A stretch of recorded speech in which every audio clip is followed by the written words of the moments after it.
Olá! Nesta segunda-feira, 20 de novembro de 2023, eu quero, em primeiro lugar, pedir desculpa a você que eu sou obrigado a ler muito aqui, porque eu vou ler uns textos de mensagens que são necessárias de serem lidos por causa dos assuntos que vocês vão ver que eu vou tratar.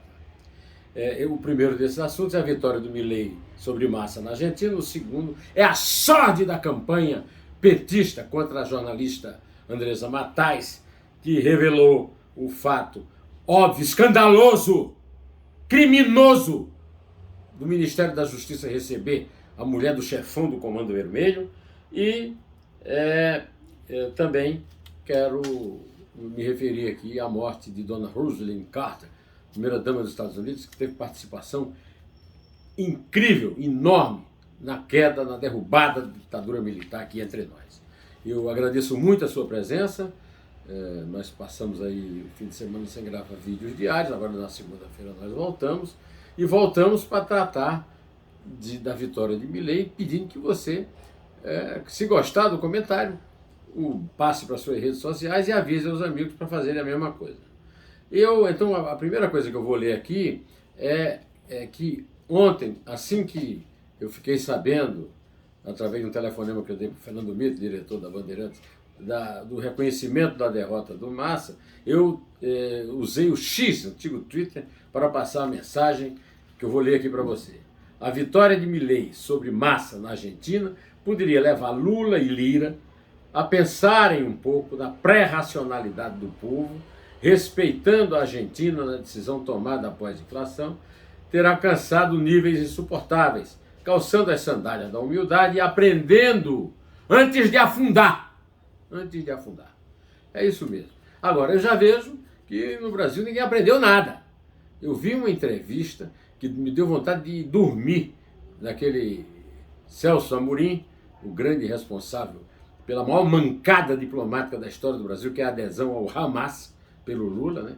Além da adesão à Rússia contra a Ucrânia, né? E ele, entre outras coisas, deixou claro que vai aconselhar o Lula a não ir à posse do Milei na Argentina. É a maior prova que o Lula é um farsante, que o Lula é um hipócrita, porque passou uma nota, olha, a democracia, aí não vai para a posse porque o imbecil do Celso Amorim acha que ele não deve ir. Agora, pior do que isso, muito pior do que isso, eu estou reservando mais espaço para outra mensagem que eu passei no X, que é a seguinte: a sórdida campanha do extremo petismo contra a liberdade de imprensa, atingindo a competente e séria Andressa Matais, é coerente com a prática de seus benquistos Maduro, Ortega, Putin, Erdogan e Hamas, segundo as cartilhas de Hitler e Khomeini, ídolos de Lula desde 1979.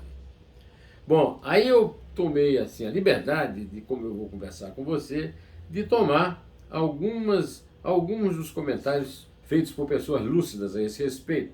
O economista Felipe Salto: a Andressa Matais é uma jornalista primorosa, conhecia em Brasília em 2015, quando era assessor econômico do senador Serra. Todo o meu apoio a ela pelo trabalho sério e correto. Democracia só combina com a imprensa livre. Bom, meus amigos,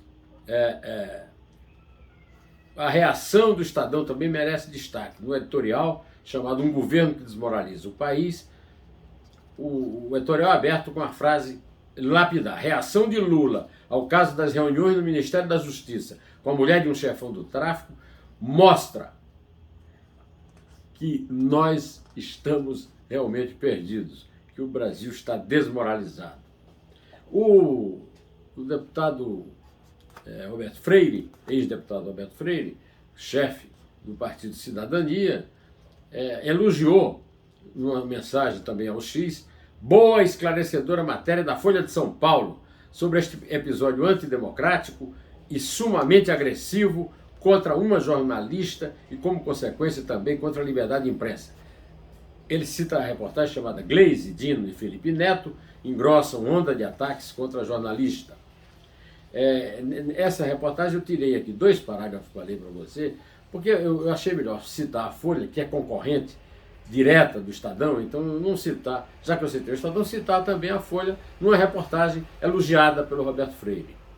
A onda de ofensas a jornalista começou a partir de texto publicado no site Revista Fórum, segundo o qual colaboradores do Estado de São Paulo teriam feito uma denúncia contra... Teriam, né? Condicional. Contra ela no Ministério Público do Trabalho, relatando suposta pressão para ligar em reportagem o ministro da Justiça, Flávio Dino, a mulher de um chefe de tráfico de drogas. O texto da Fórum, site simpático ao governo petista, não mencionava nomes dos supostos denunciantes, nem provas, apenas prints com o relato da suposta acusação. A jornalista afirma que se trata de uma denúncia falsa e que o departamento jurídico do jornal foi acionado. Alexandre Schwartz, outro grande economista, disse o seguinte: o que estão fazendo contra a Andresa Matais é uma vergonha, e eu concordo. Alexandre Schwartz, meu amigo Roque Tadini, fez um X também arrasador sobre o problema que é atacar a liberdade de imprensa fingindo que está atacando uma jornalista. Bom, eu falei também do Roque, porque em 1972, o então governador da Geórgia, James Carter, Jimmy, veio participar de uma reunião chamada São Paulo, Atlanta, Cidades Irmãs. Atlanta é a capital da Geórgia, né? E nessa ocasião, o assessor de imprensa dele me localizou na Folha de São Paulo. Eu fiz uma entrevista com ele no Hotel Cador, na Rua Augusta, onde ele estava hospedado, e depois ele me convidou para visitar o cemitério dos Confederados em Santa Bárbara do Oeste. Hoje eu localizei nos arquivos aí do computador uma foto do Carter lá no memorial lá dos sulistas americanos, em Americana, pertinho lá de Santa Bárbara do Oeste. O cemitério, Campo do Cemitério dos Americanos, né? E é um lugar que é administrado pela Fraternidade Bárbara do Oeste, no estado de São Paulo. Santa Bárbara do Oeste, no estado de São Paulo. É administrado pela Fraternidade de Descendência Americana, que promove periodicamente reuniões e eventos no local que visam a preservar as tradições e costumes dos imigrantes estadunidenses. Eu me referi ao Roque, e o Roque me fez uma lembrança que eu acho que os jornais brasileiros vacilaram ao noticiar a morte de Dona Rosalind Carter, aos 96 anos de idade, sendo que o Jimmy Carter continua vivo, com quase 100 anos, inclusive dando aulas numa escola evangélica na sua igreja do seu bairro. O Brasil, segundo o Roque, deve muito a Rosalind Carter. Visitou o Brasil na ditadura e mesmo contrariados e hostis, defendeu o fim das torturas e os direitos humanos. Contra os militares, recebeu Dona Terezinha Zerbini, do movimento da anistia. E levou a documentação para o marido. O Roque não escreveu aqui, mas eu sei disso porque eu estive lá depois, conversei inclusive com uma pessoa que era muito ligada ao Jimmy e à Rosalind, e ele contou isso. O Jimmy Carter tomou conhecimento das torturas na ditadura brasileira graças a Dona Rosalind. E assim desenvolveu laços estreitos com... Roque Cittadini lembrou que os jornais não tocaram no assunto. Reproduziram os jornais americanos, que evidentemente não deram atenção, nem citaram em destaque. Antes de terminar, eu quero voltar a citar o Estadão, Dora Guerra, que escreveu uma paulada numa cantora. Ao longo de sua vida profissional, Taylor Swift se beneficiou incansavelmente da ideia de intimidade. Escreveu músicas sobre sua vida pessoal, seus relacionamentos, problemas de saúde mental, até um suposto aborto. Ela se criou, se moldou e se consolidou a partir do sentimento de que estava trocando cartas com quem a ouvia. E assim desenvolveu laços estreitos com milhares de fãs em todo o mundo, dando a proposital impressão de que seria um só. Mas uma homenagem que não é explícita não significa absolutamente nada.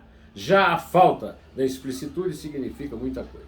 Quero aproveitar aqui para dizer ao senhor Felipe Neto que aquele pedido de desculpa dele é uma vergonha maior do que a acusação errada, equivocada que ele fez a muitas pessoas, inclusive agora a profissional de imprensa, brilhante profissional de imprensa, não um porcaria qualquer de um youtuber como ele, entendeu?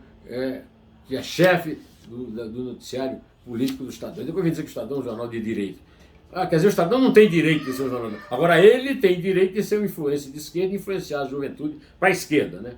Olha, eu não sei se é uma decisão que a Andresa tem que tomar, eu mandava no lugar.